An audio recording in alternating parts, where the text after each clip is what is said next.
Kalau duduk macam ni, sama juga anak-anak lelaki di sekolah pergi tadika, cikgu-cikgu kata nakal hari ni, tak mau duduk diam, sebab dia tidak didesain untuk duduk diam.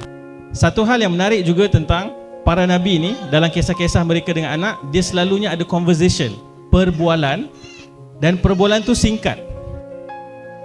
Sebab tu tadi bila Abang Munawar kata ni bapa-bapa hebat yang duduk, saya tahu mereka sedang menderita. Sebab attention span kita by design memang sikit je. Lepas tu kita kena bergerak. We must be always moving.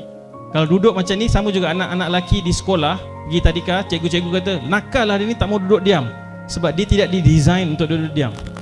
So apa kita buat? Kita paksa dia duduk diam, lama-lama dia punya kelakian tu suppressed, dan dia kena jadi feminine untuk dapat perhatian dan pujian di dalam kelas tu.